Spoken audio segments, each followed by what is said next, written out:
welcome back. Thursday night cinema. Tonight we're going to be talking about Jumanji and Jumanji Welcome to the Jungle. But before we get into that, thank you everybody for coming out and watching Thursday night cinema, where we talk about all movies. We talk about limited run TV shows as well. Last couple of weeks we've had some great fun. Tonight, though, we get to talk about one of my favorite movies from the 90s, as well as a continuation, I feel like. So we're going to be checking out Jumanji and Jumanji Welcome to the Jungle. Bring my co-host Vern on here in just a minute, but I hope everybody's enjoying their Thursday night. If there's any shows that you would like us to talk about, please let us know. Any first run television shows that you'd like us to talk about as well. We got a lot coming up in the next week. We're going to be talking about the new show, Reacher, the Jack Reacher show that just came out. We'll be talking about that, plus many, many more coming up. But tonight, we're going to be talking about Jumanji, so I'll bring my co-host on and we'll get started.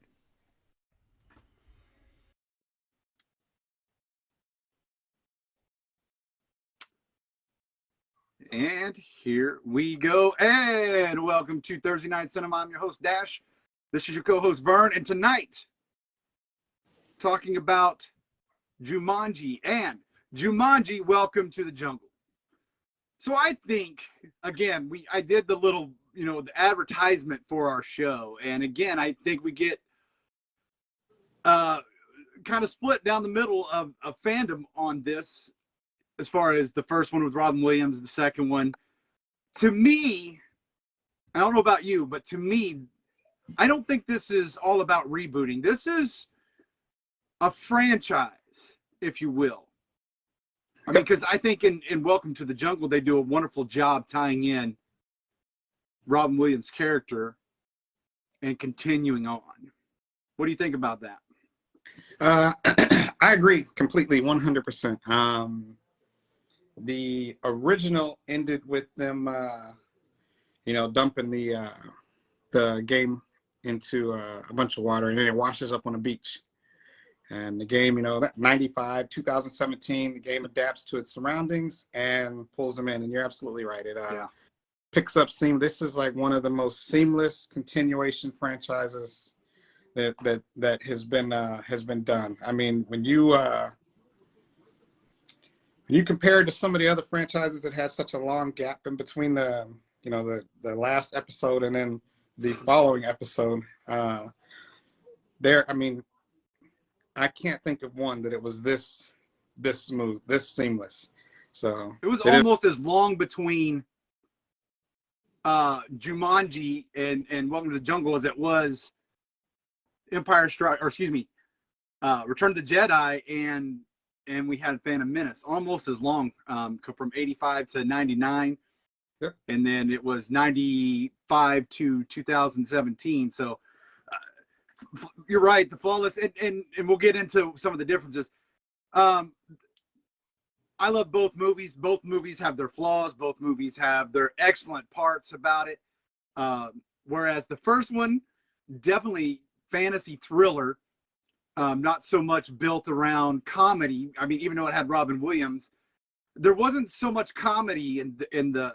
You had some comedic moments, obviously, but I think where Welcome to the Jungle was more based around a little bit more comedy than it was the thrillerish and things of that nature. Like I love that's the best part about I think the original Jumanji was getting to see everything come to the real world.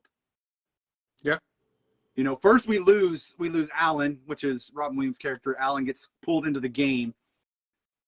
But then everything comes out when Judy and Peter start playing. And I think that's what I liked a lot about that first one. You got to have the animals coming out, the lion, the crazy plants and things of that nature. Whereas the second one, it was all about the video game-esque-ness of it. You're, but I didn't get that sense of dread in the second one. Is that, you know what I'm talking about? Like, you knew the animals and things were going to be there, but I don't think I got a sense of dread, like where I was really worried about him and the kids in the first one. So I think that I think that's because in the first one they showed you the outside of the game. I mean, Robin's character Alan references the game over and over and over and how dangerous it is and whatnot. But they're out in the real world. You know, if things go badly, you know that they're gonna die. You know, Right. who was it? The spiders come out and then the plants come out and start shooting them in the neck with the little paralyzing things and all of that other stuff. I mean, the lions running around chasing them around the house. So that's like real world. Like if we don't do something about this, we're gonna die. Right. And you know they drop into the video game. They're all confused until Jack Black, who was absolutely the best character in this, in my opinion. I mean, he was definitely the show stealer. His character, like 5 minutes after they're in Jumanji, gets eaten by a hippopotamus, you know, and that's when the realization sets in that, hey, we're in the game, things are bad, but it takes them a while to figure out, you know, we got 3 lives. So you don't, I think that does take away, it did take away from the fear factor because, well, we got 3 lives, we got to be careful. It's not like, you know, hey, we mess around and get eaten by another hippo, man. We're not coming back. So. Yeah, I mean, you really felt for Alan, you know, in the first one, you really felt for Alan. You felt for Sarah, you know, because here she is for 26 years thinking, or she's trying to put it out of her mind, you know, and talking to the doctor. I think that was one of the, I think that played well, you know, especially she's talking, she calls him on the phone and she's like, I'm having one of those episodes. Yeah. And I'm sitting in his living room drinking lemonade right now. And I think you got more. And again, I'm not taking anything away from either one of them. I think, but you felt more for those lead characters in the original Jumanji, whereas, you know, you knew some things were going to happen in the second one. But I think had they focused a little bit more on Alex, Seaplane, the kid that got pulled into the game first, I think if they'd given us a little bit more a danger that he felt, and then these kids coming in to save him later, that to me might have given us more connection, I think, to the characters as far as what their overall mission was. Yeah, you know, at least like a half-hour run of him dealing with it and getting to the point where he can adapt in Jumanji, you know, how he ends up losing 2 of his lives. So when they meet him, you know, he's at 1. Yeah, and I think the dread and everything that you're talking about, and you know, the psychological breaks, and you know, just the emotion, the deep emotion, you get that very quickly and very shortly. Like, you know, this dude goes to sleep one night and wakes up and his kid's gone. You know, you see his house, it's all gray and, you know, it looks all run down and stuff. He comes out and talks to them, tells them that, you know, this world swallows up kids like you. But I mean, and after that, you know, it's just like, man, okay, we got jokes at high school, and then we're in this game. So I think he'd have woken up and his kid was gone. Give us a 20 half-minute, you know, half-hour, 20-minute, half-hour. This is what's up. Hey, you guys get sucked in, and kind of tied them together better. It would have, I think you're right. It would have given you more of appreciation for what Nick Jonas's character went through. Yeah, I agree. And from both of them, I think casting was well done. You know, his dad, you know, obviously playing his dad and the bad guy Van Pelt. Yeah. The tie into both with Van Pelt is perfect. I mean, it gives us that continuity that sometimes certain movies miss when they are doing a franchise. They don't give us enough continuity, and I think Van Pelt, though 2 different characters in a way, still the same bad guy. I think we got more characterization from Van Pelt in the original, with him being the big game hunter and chasing down Alan and the kids and trying to get the game away from them. Whereas I felt like Van Pelt in the second one was a little bit of a side, you know, side quest, if you will. I mean, he was the whole reason, but I felt like we got more of the bikers and his henchmen Yeah. being, getting more of them in the action than him. But overall, like I said, I love that they tied the continuity. Obviously, Alan Parrish's house in Jumanji ties it all in as well. Unfortunately, we had already lost Robin Williams by then, and I think it would have been a great, and at least they gave it to him, and what a beautiful way to tie in the continuity. Yeah. It's, what do you say? It's Alan Parrish's house. I'm just living in it. Yeah. So, what did you like? When you talked about his dad and the hunter, that was really cool because you could see just how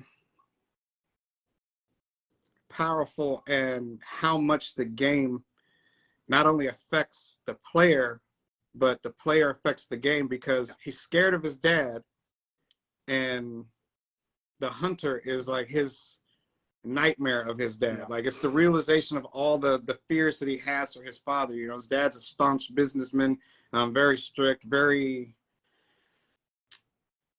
emotionally distant from him, and that lack of connection causes him to, I had that fatherly fear. But when he gets sucked into the game and sees the hunter as his father, and then he comes out, you can tell that that's like his ultimate fear, is his dad, and that's how he personifies him, is this dude trying to get him. So it was really good, and he's a fantastic actor. So it was great. It was great watching him try and get him the whole movie. Yeah, definitely the manifestation of all of his fears there in the hunter. One of the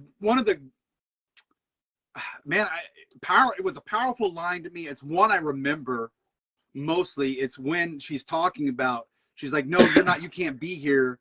Your dad murdered you, chopped you up and put you into the walls. You can't be. And he's like, my dad couldn't even hug me, let alone get close to me to kill me. So I think that was one of the most powerful lines I'd ever, and it's a sad line, but a powerful line in general. Yeah. And then, that line is like his foundation, is part of his foundation for, his fear and lack of relationship with his dad. So just, everything, that line is everything with those two characters. Yeah.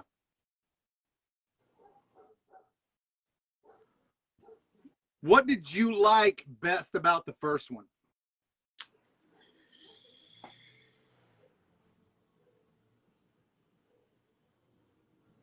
The best thing to me about the first one is I would have to go with the relationship between Alan and what was her name? Sarah.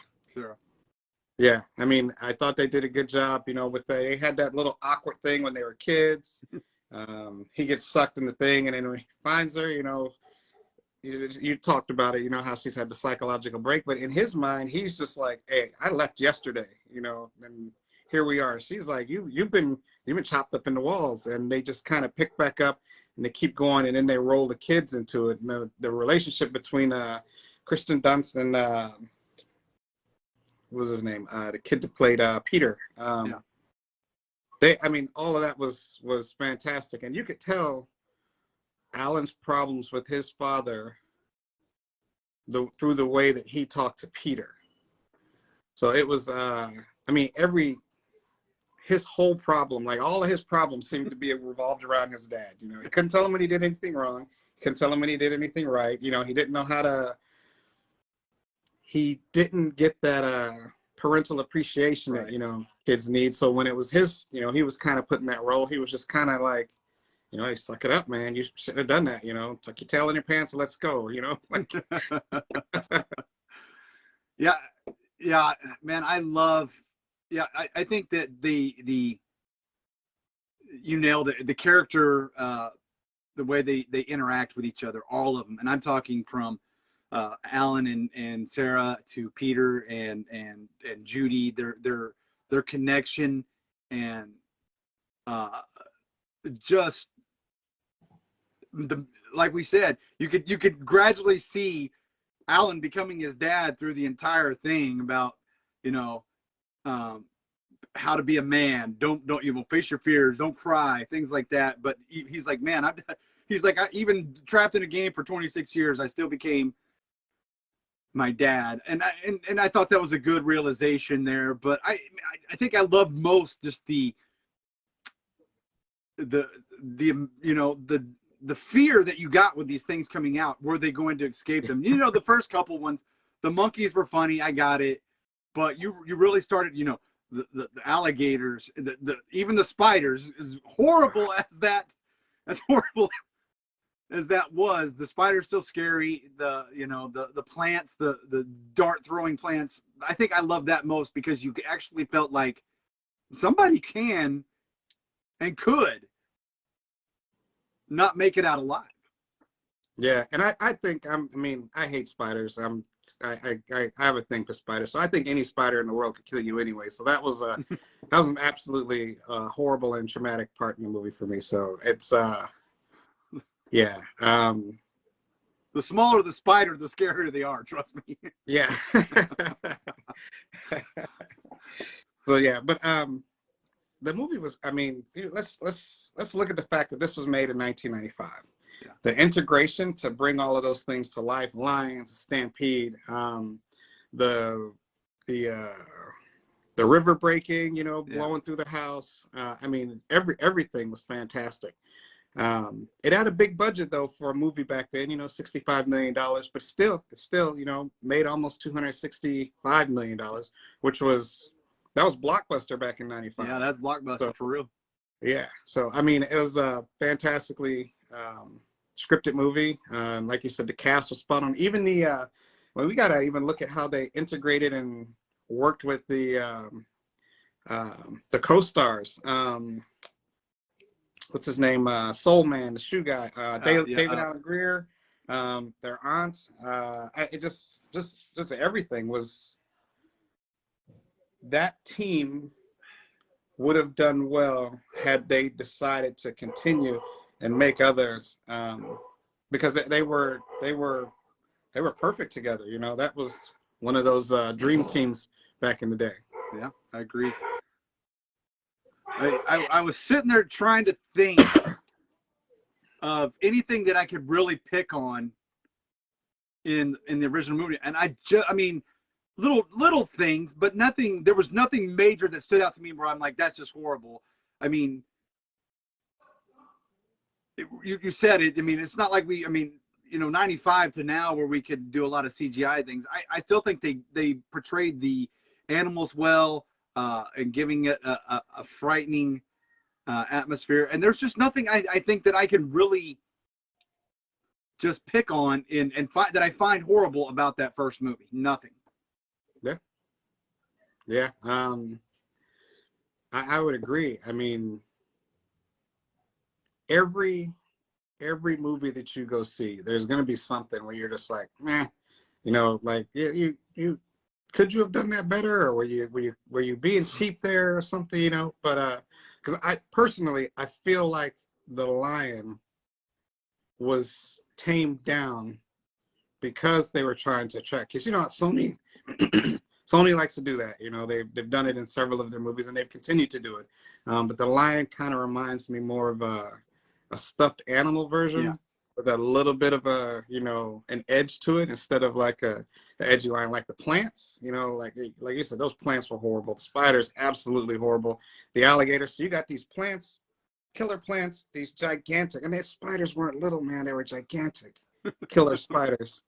The alligator, rhinos running through the house, and you have a lion that kind of looks like a stuffed animal, Yeah. So that was, if we're being like tedious and nitpicky, that would be the only thing I'd be like, look, if you're gonna bring in a lion, you got to go hard. You can't go soft on the line. He did have that one moment when he first came out.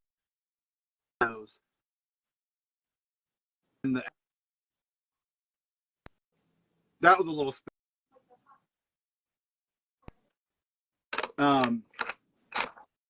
Let's welcome to the jungle again. We're following along, but now we talk. Board game adapts itself to a video game. so it can continue to do what it needs to do and pull people in and get people to play. We talked a little bit about Alex being sucked in first and then the kids coming in. Did you feel like, I felt like the cast for this one was spot on as well again, and you nailed it. Jack Black just nailed everything, and I love that what he did, and even excuse me, even working it to where he gets her to flirt and become the flirt, and oh man, just pure. And I think that's why I appreciate the second one. We talked about why the first one worked, and the second one works because of the comedic part of it, and the the relationship between The Rock and Kevin Hart will always be one of the greatest relationships of two guys I've ever seen in my entire life. Their comedic timing is perfect. Yeah, I think the cast worked well. I can't pick on this cast either. No, I agree. And, we talked about the game and the first one where everything was outside and how it was all about the his overcoming his fear of his father, essentially. Sarah dealing with the mental trauma of losing the dude that she kind of had like a low-key crush on, and then the kids losing their parents. There was a bond of loss between all of those guys. So in the next one, you have it's more focused on what I think you could talk about high school kids deal with now, like identity crisis. You got the football player who's not doing well in school. You have the nerd who has just lost his friend, who now is a football player and he's awkward in public. You got the pretty girl who lives in her phone and the bubble that is social media. And then you have the smart girl who just doesn't know what to do with her hands at all, So you put them all in Jumanji and you kind of reverse their roles a little bit. Now the nerd is the gigantic monster. The football player is the tiny, sidekick. The awkward girl is the hot badass chick. And then, the girl that's everything is like a completely different person. She's a dude. He's what did she say? What'd she call him? Am I still an overweight middle-aged white guy? Oh, fat guy. She says, am I still I'm an overweight middle-aged white guy. Yeah. So it's it's great. And you're right, the relationship between The Rock and Kevin Hart, man, that's when they started acting together, whoever in Hollywood put them together found some gold, because they did really well. But you're absolutely right with this cast as well. They all, even when they meet up with Jonas, like it's like they've been together the whole movie. So Karen Gilliam and The Rock work well together, and Jack Black, man, just the playing a role of a high school girl trapped in a guy's body. He was fantastic, man. I don't know who else you would pick for that. That's perfect. That's like perfect casting. It's no doubt about that. Yeah, I agree, man. Well, he doesn't. I don't feel he gets a lot of credit for his acting skills anyway. I mean, because we've seen him in several movies, and Jack Black has always been a good actor. But I just think he needed a big budget movie next to some big budget people, so people could actually see what he could do. Yeah, I agree. I mean, I've loved all. There's a lot of Jack Black movies and. School of Rock, everything. I think he's done well, but this, I mean, even with this, it got to show off his comedic timing, which is fantastic in its own right, and it makes him a wonderful character. I'm right there with you. I felt like it was more of the acceptance thing, for all of them being accepted one way, that the way that they were, like you said, Spencer being the nerd and Fridge being the jock that's not very smart. He wants to be accepted as a smart guy.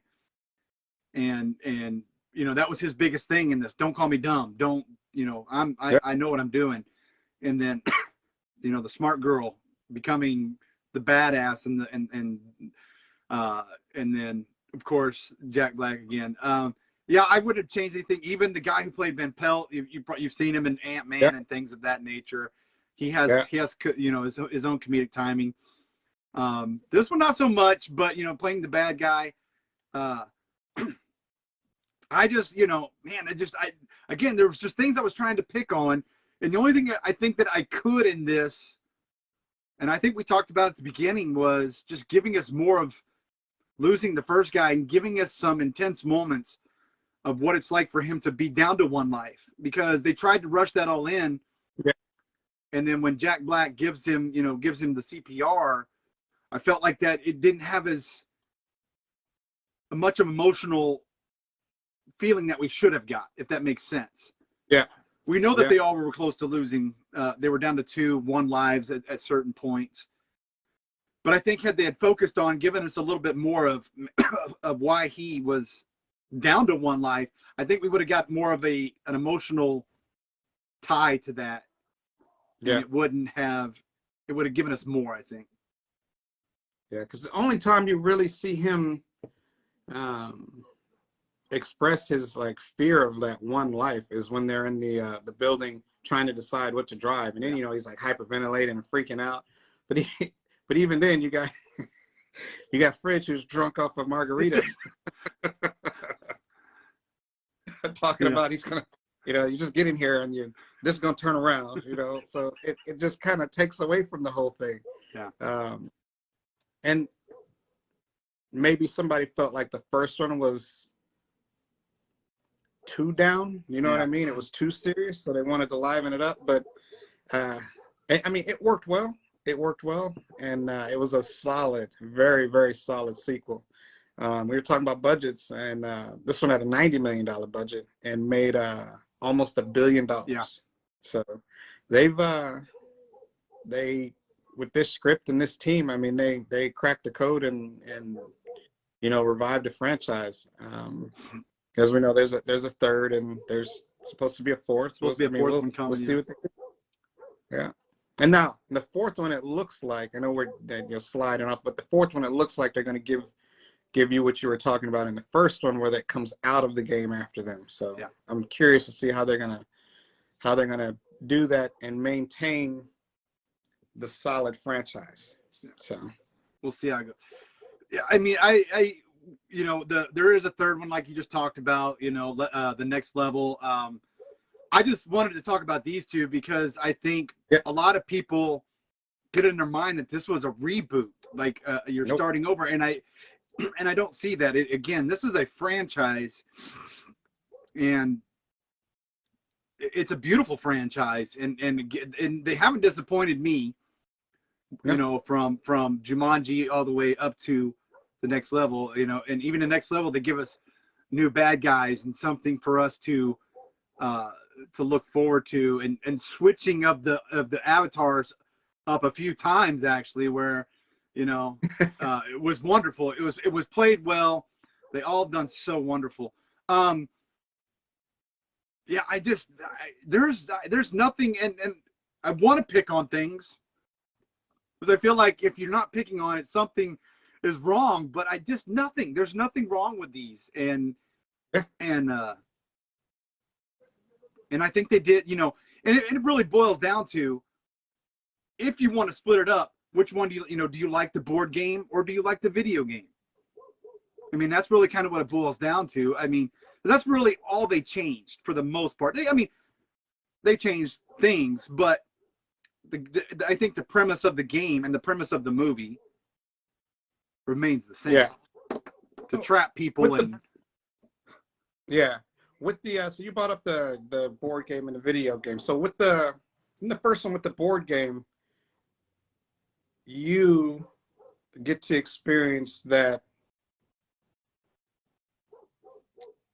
nervousness of those characters rolling the dice. Right. You know what I mean? Like, if you roll this, you win. No, what's happening now? Hey, look, get up on the table or something, because whatever it is, it's not good.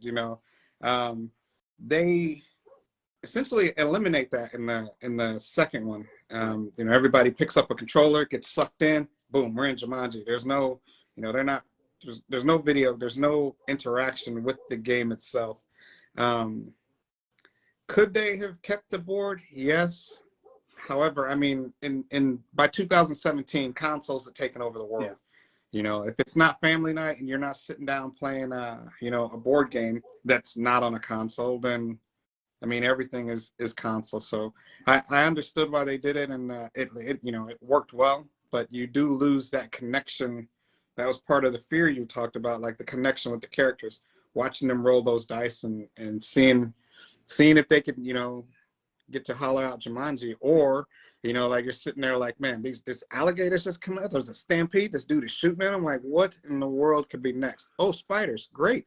That's exactly what I needed to see. You know, like this.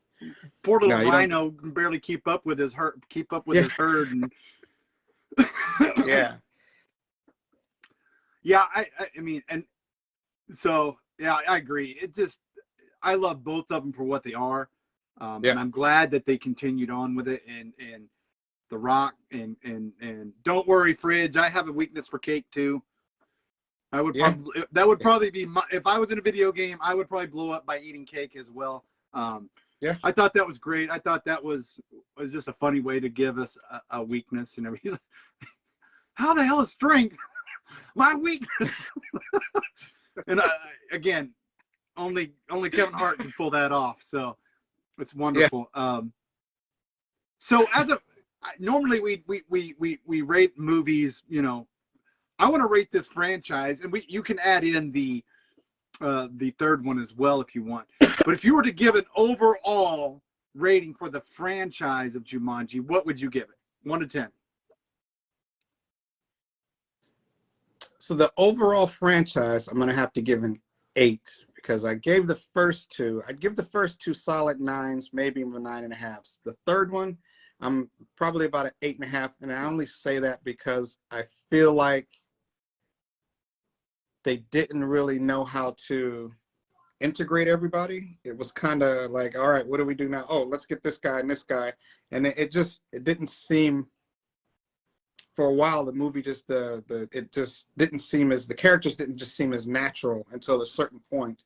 Right. And that could be because, you know, we saw them as different people, and then you see them as new guys, and you're kind of like, yeah, I'm not sure how I feel about this dude playing, you know, this guy. But I mean, it's a solid franchise for sure. I mean, it's definitely a movie that if you see it on and you're scrolling through, like you're plop that junk on and watch it. And then we talk about the crowd that, you know, called this a reboot and everything like that.